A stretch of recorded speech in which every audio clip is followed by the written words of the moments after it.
Welcome into Miami Dolphins Today. I am your host, RC Maxfield, and the Week 5 slate in the NFL is set to begin as your Miami Dolphins will head a little bit northwest in the state of Florida to face off against the Super Bowl champion Tampa Bay Buccaneers. They are coming off of a win up in Foxborough. The return, Tom Brady went back to Foxborough and beat his old former head coach Bill Belichick. But let's be honest, you don't really care about Tampa like that. So let's talk about the Dolphins, who are heavy underdogs going into Raymond James Stadium. They are 10-point dogs, are the Fins, with an over-under set at 48.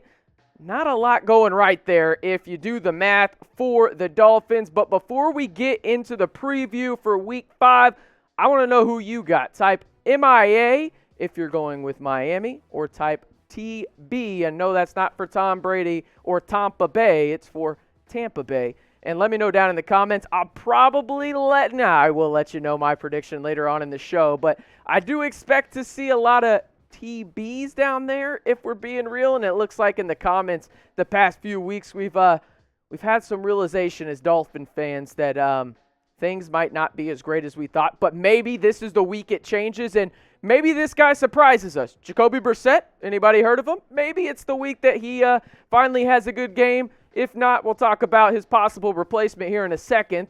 He will start his third game, as the backup quarterback. Now the starter, since Tua Tagovailoa is injured with fractured ribs. Tua Tagovailoa can come back in Week 6 and is reportedly on track to do so, but we'll monitor that situation as that grows closer. The real question I have is, will this offense change on Sunday in Tampa versus the Bucs?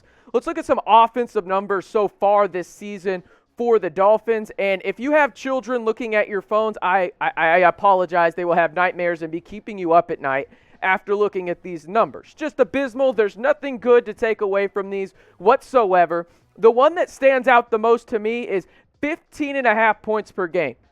31st in the NFL right now. Like, it doesn't get any worse than that except for one spot, right? I mean, the Miami Dolphins have just been brutal on offense, but there is some hope this week as the Bucs have almost been as bad in their secondary, who is depleted by injuries right now. Carlton Davis left in New England. They had to go out inside Richard Sherman, who literally was in the building for basically 72 hours and had to start against the New England Patriots on Sunday Night Football for the Buccaneers. And now, why do I bring this up, right? You're thinking to yourself, RC, the offense has been abysmal. They can't put the ball downfield. Well, maybe they can with Jalen Waddle. The Fins have to and can take advantage with Jalen Waddle down the field. He is the guy that I am watching this game because I'm interested to see who they put on the rookie wide receiver. Is it going to be Richard Sherman? Is Carlton Davis back for the Bucs? Probably not, but maybe he does play. Maybe they put Winfield down on him in the slot, who is one of the best safeties in the NFL. Does that happen? And who's throwing Waddle the ball? Is it Jacoby Brissett? Because if Jacoby Brissett is bad, why not make the change at quarterback and put Reid Sinnett in the game for the Miami Dolphins? You literally have nothing to lose here, right? A guy that impressed in training camp. The coaches raved about him. Remember, he had that game-winning pass against Cincinnati in preseason Week 3. He was promoted from the practice squad late last month, and I'm just kind of at the point with Jacoby Brissett. If he sucks in the first half and the Dolphins are getting blown out, why the hell not put Reid Sinnett in there? See what the hell you have in the youngster. Maybe he becomes the prominent backup quarterback from here on out until Tua Tagovailoa, and maybe you can get something for Jacoby Brissett, or maybe just move on from him and have Reid Sinnett as your backup. But I do want to know a little bit more about Reid Sinnett in the sense of what are we getting from the San Diego quarterback in terms of him going to school there, coming to the East Coast now. What can we expect from him? He's a strong-arm guy, can go down the field, not afraid to take chances, and maybe that's what the Dolphins need right now in the sense that maybe no conscience is necessary with this offensive line. You're going to have to not have a conscience because you're going to be scared. Well, there's children listening potentially. I'll save that word right there. But it's one of those deals with Reid Sinnett. Well, what can we expect? What's going to be different for the Dolphins at the quarterback position if Reid Sinnett is in there?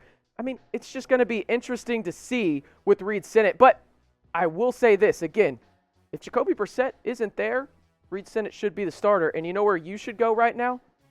That's chatsports.com/bet to get the best deposit bonus on the internet today. Listen, I'm not making this stuff up. I put $100 of my own money in last year when they had this deposit bonus, and I'm still playing with that same money I had last year, which was $225, and I just keep on bringing in the dough over on BetUS. You can do the same. All you got to do is go to chatsports.com/bet. Use the promo code Dolphins125 to get the best deposit bonus on the internet today. Listen, folks, they have great odds out there right now. I know the Dolphins are probably not the easiest team to bet against or bet for right now, but hey, you can bet on the Heisman Trophy if you're into college football. You can bet on your favorite NFL Week 5 slate of games. And listen, the best place to do that is BetUS. Let's go to chatsports.com/bet and use the promo code Dolphins125 for the best deposit bonus in the game right now.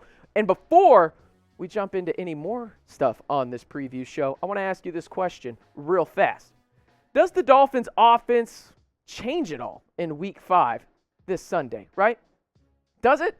I don't know if it does, because who the hell is the offensive coordinator, right? Like, who the hell is the offensive coordinator? We still don't know that. We don't know who the offensive coordinator is for this team right now. So I'm very hesitant to type why, but I'm curious. Let me know down in the comments if you think the Fins offense will change at all in Week 5 on Sunday in Tampa Bay against the Super Bowl champions and Tom Brady. I'm going to be honest with you. I'm not super excited about it just because it's hard to watch this offense in the sense that nothing changes week to week, but maybe this is the week they surprise us. Let me know down in the comments if you think they do or they don't. Let's get into some stats between the two teams. And listen, this is really opposite ends of the spectrum here. Tampa Bay arguably has the best offense in the NFL. Looking at what they have right here, they have the number 1 passing yards per game with 327.5 yards. And also, they love to rush the football there with 72 with Leonard Fournette and everything. They love to bring those guys in, Ronald Jones and Leonard Fournette, and use them out of the backfield. That's why they are so high in terms of passing yards per game. They use their running backs in the passing game and use that as a byproduct of the run game. And points per game, basically doubling up what the Dolphins have here. Now let's look at the defensive stats for these two teams. And this is where things really just change, right? You look at this for the Dolphins in terms of what they've done here in total yards per game and everything, and it's just one of those deals where I don't know if the Dolphins are going to be able to run the football against this team down in Tampa. The takeaways, I think the streak will continue. We'll talk about that in a little bit, but I do want to hear from you in the sense of who would you rather see at quarterback for the Miami Dolphins this week, right? Jacoby Brissett, you got Reid Sinnett. Again, I'm kind of fed up with Jacoby Brissett when it comes down to it because I don't think there's that spark, right? It's very dull for this offense right now. I think Reid Sinnett could change that against Tampa in a sense that what does he have to lose, right? Like, he has no conscience out there. The offensive line is not going to do him any favors. And so why not just go out there and really just sling the ball around and see what happens against a secondary that really isn't that good at all? I mean, you think about some of the guys they have out there and that they're missing. I mean, they're missing Murphy Bunting or Bunting Murphy, and then they're missing as well Carlton Davis. This is one of those things where I want to see a quarterback be aggressive for the Miami Dolphins, and they just haven't had that in Jacoby Brissett. So looking at these defensive stats again and what they are allowing, right, in terms of the Miami Dolphins are allowing 388 yards per game as a defense. And you're thinking to yourself, RC, that's not very good. Well, you're right. It's not very good at all. But the problem is that the offense have done them little to no favors in getting off the field as the defense is averaging playing 35 minutes per game, just slightly over it. No defense in the NFL is going to be able to do anything there in terms of really just being good at all. And the thing for me, when you look at this defense for Tampa Bay, their rushing defense is the best in the NFL. Simple and plain. 47.5 yards per game allowed from their defense rushing the football. Will that matter for the Dolphins? Probably not after Malcolm Brown went 8 for 23 last week, but you got to get this run game going. I just don't know if it's possible against Vita Vea, Shaq Barrett, and guys like that on the Tampa Bay's defensive line when your offensive line has been nothing but abysmal for the Dolphins all season long. But I do want to know this about the Dolphins defense real quick. Let me know. If you think the takeaway streak continues, it's at 26 games right now. Does it get to 27?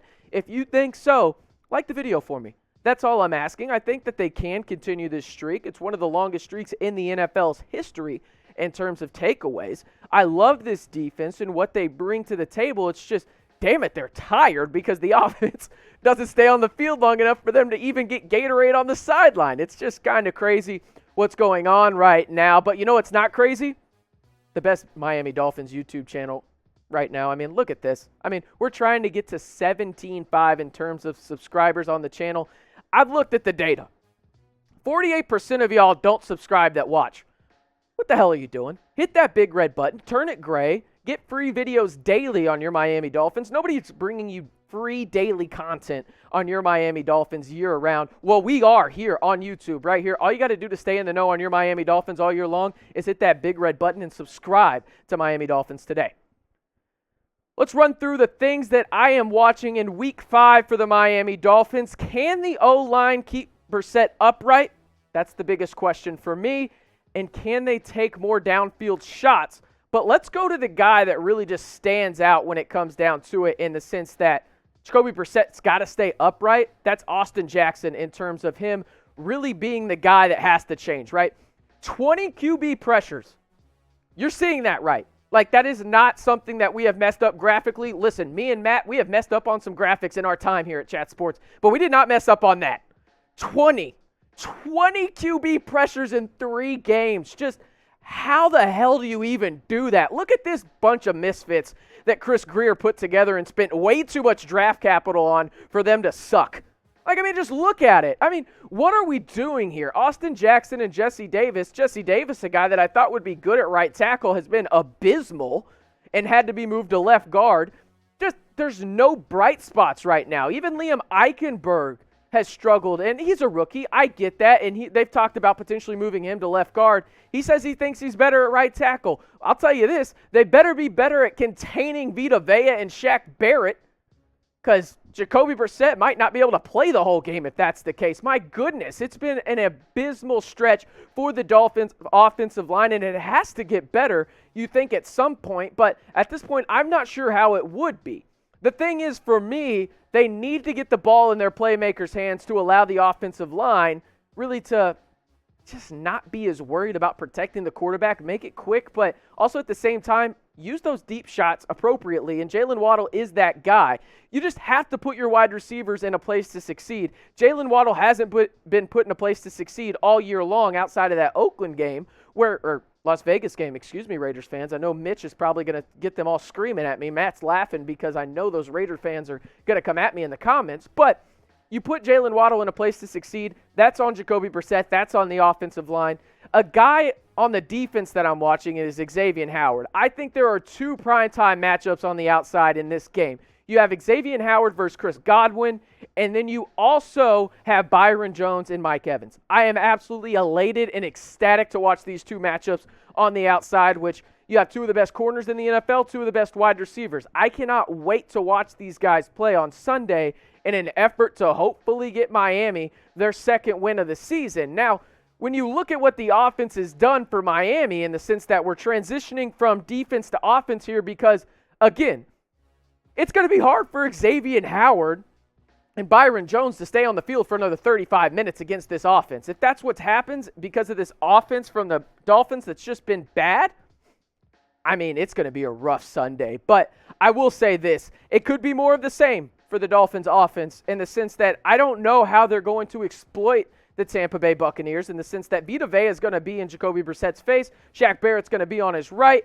I'm not sure where you go here, other than maybe switching something up at the quarterback position, and I'm bringing him back up, Reid Sinnett. Does Reid Sinnett come back in? And I'm just going to be honest with you, if the offense doesn't look any better in the first half, why the hell not? Like, what do you have to lose? You're about to be 1-4 if you lose this game. You need to have a little bit of a spark, and Jacoby Brissett just doesn't bring that right now. Sure, Tua Tagovailoa could be back for Week 6, but what about if he's not? I'm just not sure if Jacoby Brissett is the guy you want out there continuously, after he's really done nothing in terms of flipping a switch or changing this Dolphins offense. And I'm not saying that's all his fault, because the offensive coordinators deserve some blame, but maybe Reid Sinnett can flip that switch. Now, on to my score prediction. I'm going to be honest with you. It's not going to be pretty. in my opinion. I've got Tampa winning 31-14 in this one. Miami falls to 1-4 and will head back down to South Beach ahead of a Week 6 matchup with the Jacksonville Jaguars in London, really with a lot more questions than answers in this one. But again, 31-14 Tampa is what I have. Let me know down in the comments what you think will be the score. And also, while you're down there, you tell me what you are watching for the most this weekend. It could be in this game. It could be around the NFL. I'm just genuinely curious what y'all are looking out for. And if you haven't already, be sure to hit that big red button and subscribe to Miami Dolphins Today.